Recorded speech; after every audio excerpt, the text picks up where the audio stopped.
Hi, I'm Chris Bishop and welcome to the Small Business Show here on a lovely sunny day in Parktown North in Johannesburg. Now, as you may know, I'm the managing editor of Forbes Africa magazine.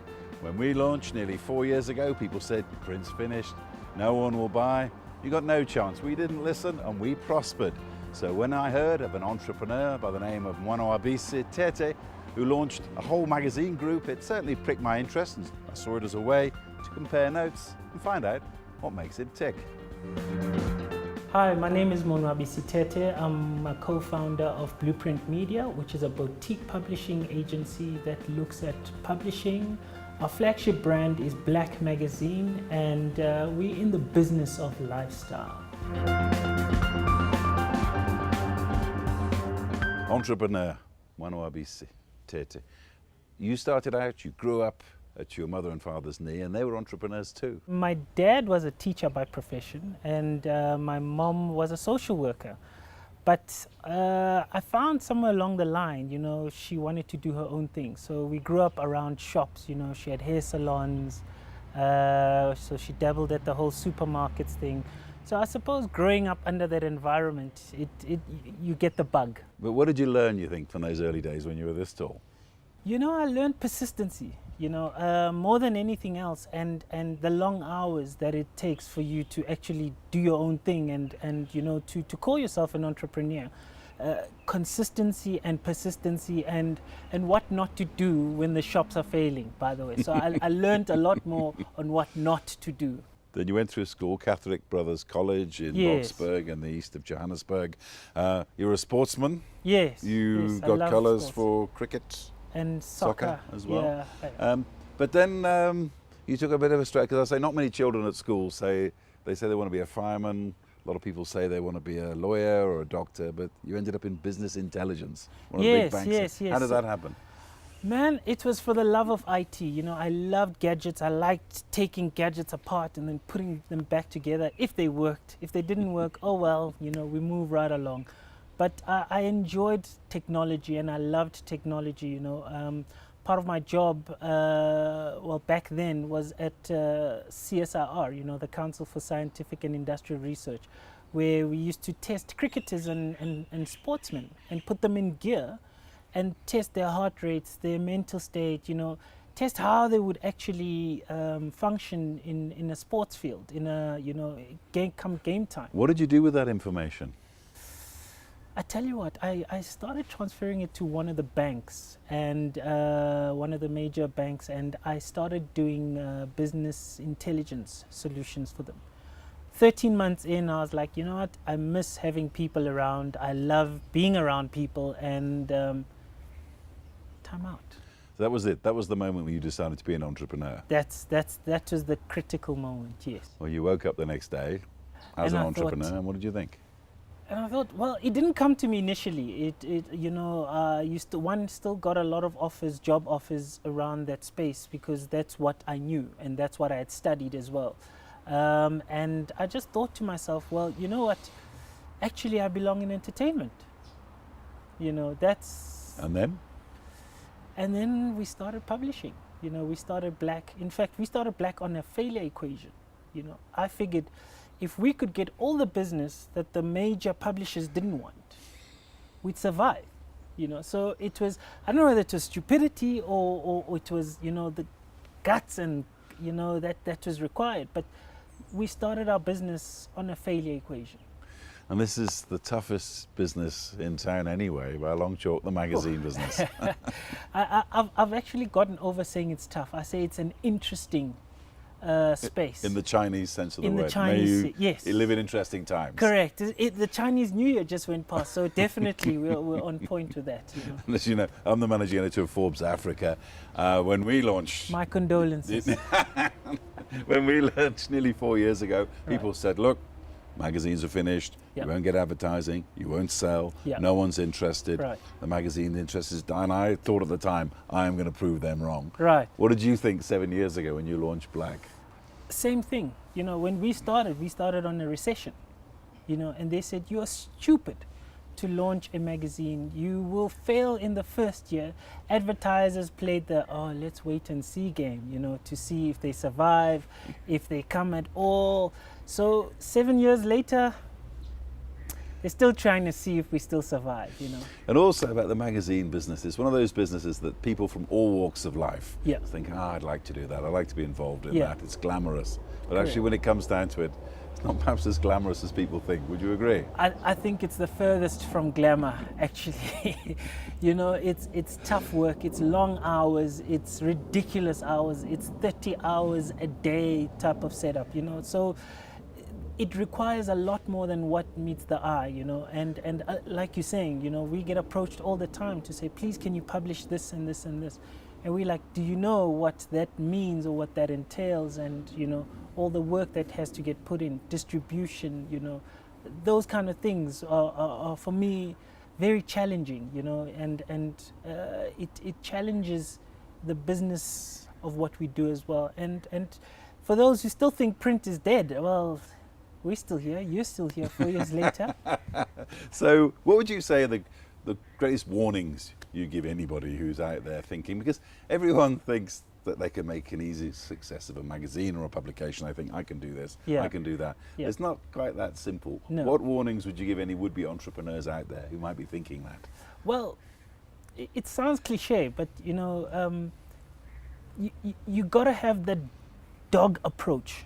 You know, that persistency, that I want that bone, you know, you've got to see the end before you actually get there. And a certain level of aggression, I think, is needed, especially in the publishing space. You know, publishing is a very unforgiving space.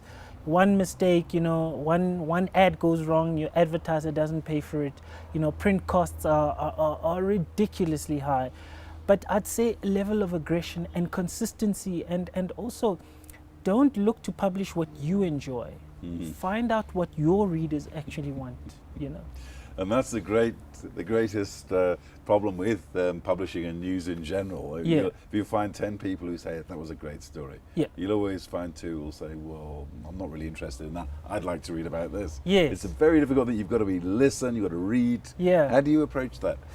It's you know, you can't please everyone. That's the first rule of thumb for me. But you can touch on as many topics as allowed.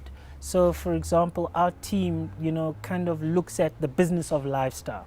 You know, so it touches on a lot of aspects. So, be it financial, be it, you know, sex issues, be it, you know, drug issues, be it so authenticity for me is the one thing that, whenever we publish a story, we ask ourselves, is that authentic?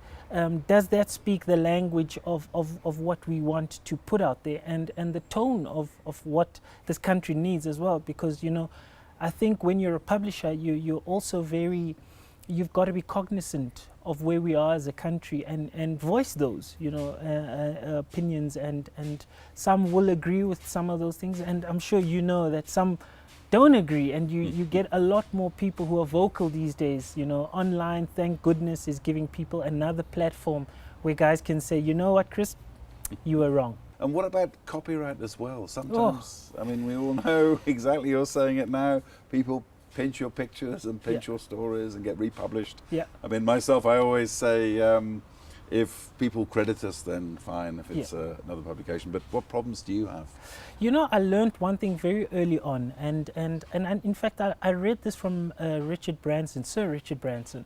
And the one thing he said was, you know, when somebody comes and sees me with a business idea, I don't sign an NDA, for example. Because chances are you've come to me with that idea, and there's been 100 other people that have approached me maybe even 10 years ago with the same idea. So developing a thick skin and learning to say no. You know, you really have to learn to say no, because a lot of people think their ideas are viable, but there's a different kind of viability in publishing. You know, it's a lot more, it's stricter, call it that. So where to now for Monwabisi Thethe? You've got a string of titles here. What do you want to do? Do you want to be another big publishing house, or the next Rupert Murdoch? What do you want?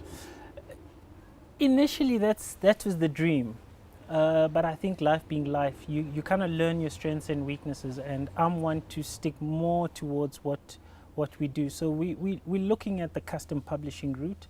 We're also then, you know, we've developed a lot of books, call it that. So a lot of authorpreneurs. So we've termed the word authorpreneurs. You know, we believe that everybody's a walking book. It's just which one is more sellable. You know, so that's what we look at now. So we're looking at different more boutique publishing than anything else, but also just to share African stories. I think that's our modus operandi, is to share more and not really be another media so-and-so. And, you know, there's days for that, but we're definitely not in that space. I mean, and coupled with eventing as well. So we've kind of, you know, brought the magazines alive through some events, through some productions, and you know, hopefully we'll be chatting on the next TV program with Forbes. Yeah? But also it's quite a burgeoning industry, isn't it? This self-publishing. I see a lot of people advertising now, people putting their own books out, and is there not a site online now where people are publishing their stories, etc.? I mean, do you think it's going to grow? I think it's going to grow. You know, I always say developing countries will always have developing businesses. So for me, I encourage it, and as long as people are reading, whether be it on your iPad or your Kindle or whatever platform that you're on, my strong contention is keep reading. You know, let's develop a culture of reading. You know, we have to admit it's in danger a bit sometimes. I mean, a lot of people I know in this business, they say they don't read anymore. What do you think? Think there's any salvation there? I think people have changed their reading habits. I don't think people are reading less. Maybe they're buying books less, but then technology is also coupled with it. So for me, it's how do we marry technology with reading, and how do we marry books, you know, the physical copies? Do you need to print, for example? You know, those are the kind of questions. So are you in demand enough? Your topics, are they relevant, you know? And also, like, I mean, Forbes is growing into the rest of Africa. You know, for me to look at South Africa would be limiting it, because we've got a whole continent that's ready for African stories, and in fact the rest of the world is looking at you know, Africa from our content and our content generation. So, you know, who knows, maybe the next 50 Shades will come from, you know, South Africa or Africa. Who knows? Monwabisi Thethe, magazine publisher and entrepreneur, thank you very much for your insights. Thank you for having me. No problem. I'm afraid that's all we've got time for on this edition of the Small Business Show. From me, Chris Bishop in Parktown North, Johannesburg, it's goodbye.